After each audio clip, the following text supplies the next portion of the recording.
they have in common is that they are You think funded by Hezbollah is Iran. attacking Israel out of thin blue air? Do you actually genuinely believe that Hezbollah is attacking Israel for no reason at all, just because they don't like Jews? No, they're attacking you because of the occupation.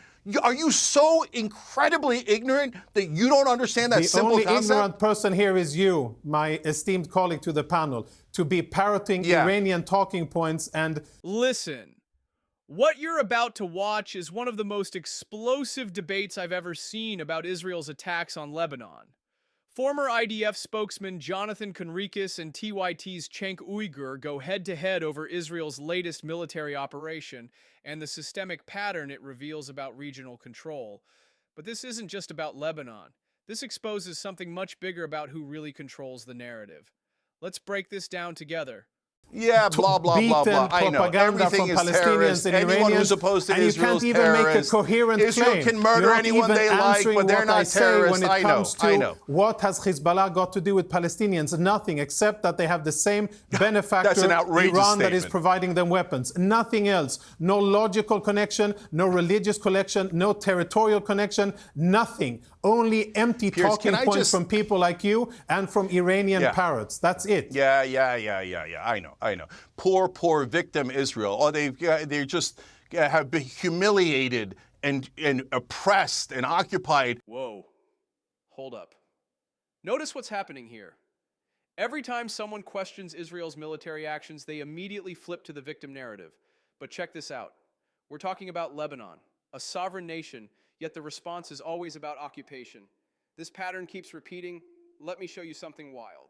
For 57 long years, 5.5 million Muslims, and they're outraged to find out that other Muslims might not love that idea.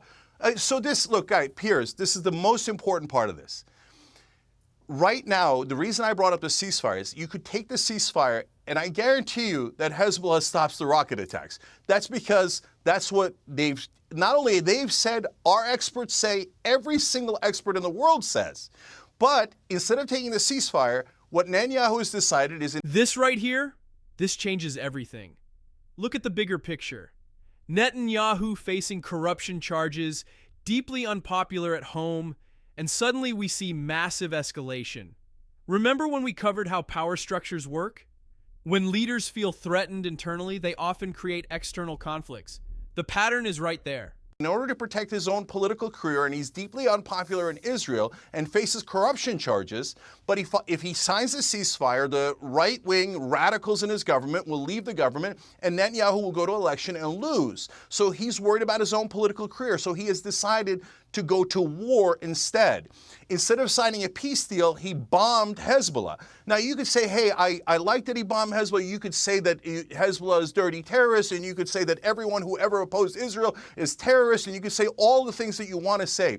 But the bottom line is Israel is starting a much larger regional war, and Israel is starting on the 7th of October. I guarantee you that Jonathan is going to come on here. You're not going to talk over me. I guarantee you Jonathan comes on here and says, America must pay for it. America must die for Israel. That's what he's going to say. You can scream until tomorrow. You don't impress me even a millimeter. Hezbollah attacked Israel. Okay, then we can both talk at the same time. Okay, let's talk at the same time. We did this not guy attack wants you, Hezbollah. America, On the 8th he of wants October, you to attack we the were whole quiet Middle in our East. homes, and He wants you to Hezbollah attack attacked all Israel. Muslims. That is the only thing that happens. And by it. the way, have you ever heard of the Radwan force? Do you know what they're designed to do? They're designed to invade into Israel and do exactly what Hamas did on October the 7th. That is the main reason why Israel cannot live with Hezbollah deployed on the border. Gentlemen, I've got to leave it there. You are starting a war. Well, I think a war has been being waged actually for quite some time.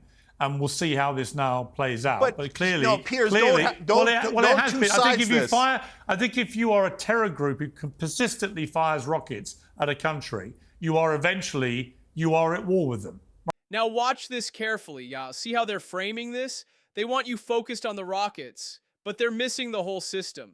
This isn't just about Hezbollah versus Israel. This is about regional power dynamics. Every single player has a bigger agenda here. Right? I mean, you may not think you are, but you are. I don't want to fight it. I don't want America to fight it, and I don't want America to pay for it. Jonathan, do you agree? Wow, I'm telling you, what we just witnessed exposes everything about how modern conflict narratives work. Israel's Lebanon operation isn't just about Hezbollah, it's about regional control, political survival, and who gets to write the story. If you're catching these patterns, hit subscribe and drop Truth Exposed in the comments. The system doesn't want you connecting these dots.